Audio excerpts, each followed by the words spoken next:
Hello friends, today we study limitation of Coulomb's law.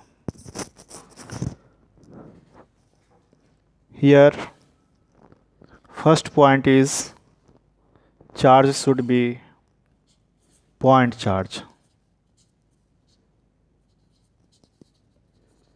हम लोग जानते हैं कूलम्स लॉ में दो चार्ज होता है, एक चार्ज Q1 दूसरा Q2, दोनों के बीच की दूरी जो है वो R। तो पॉइंट चार्ज किसको कहते हैं? तो पॉइंट चार्ज एक ऐसा चार्ज है जिसका साइज दोनों चार्ज के बीच का जो सेपरेशन है उससे बहुत छोटा होता है, तब वह चार्ज पॉइंट चार्ज कहलाता है।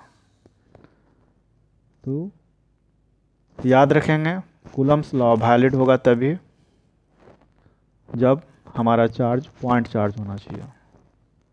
दूसरा पॉइंट है कि ये चार्ज दोनों जो है स्टैटिक चार्ज होना चाहिए, यानी चार्ज रेस्ट में होना चाहिए।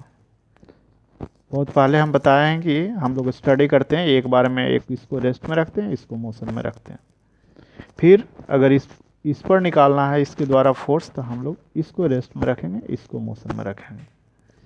यानी इलेक्ट्रोस्टैट में हम लोग स्टडी करते हैं the properties of charge at rest. Next third point, इसका सेपरेशन बहुत बड़ा नहीं होना चाहिए, क्योंकि इलेक्ट्रोस्टैटिक फोर्स एक शॉर्ट रेंज का फोर्स है।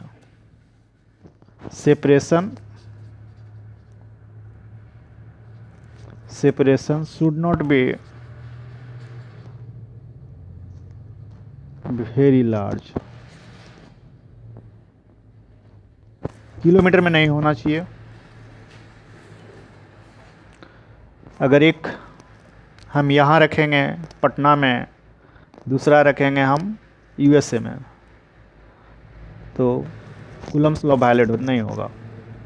या फिर दिल्ली में रखेंगे, यहाँ भी वैलिड नहीं होगा। इसका दायरा बहुत सीमित है। Separation should not be very large. इसके बाद बहुत नज़दीक भी नहीं रखेंगे, क्योंकि बहुत नज़दीक अगर न्यूक्लियस के साइज़ के बराबर हो गया तब ये न्यूक्लियर फोर्स काम करेगा। साइज ऑफ न्यूक्लियस, हाँ हम लोग जानते हैं 10⁻⁻15 मीटर का रेंज का होता है,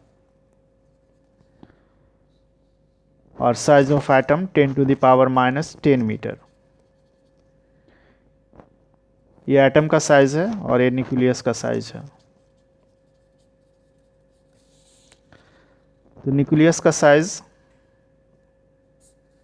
और एटम का साइज में न्यूक्लियस का साइज छोटा है और एटम का साइज बड़ा है, क्योंकि ये बड़ा वैल्यू छोटा देता है और छोटा वैल्यू बड़ा देता है। नेक्स्ट पॉइंट बताए कि आर का जो वैल्यू है वो 10⁻⁻15 मीटर से अगर छोटा हो जाएगा तो न्यूक्लियर फोर्स काम करेगा, इलेक्ट्रोस्टैटिक फोर्स नहीं होगा। All this are limitation of Coulomb's law.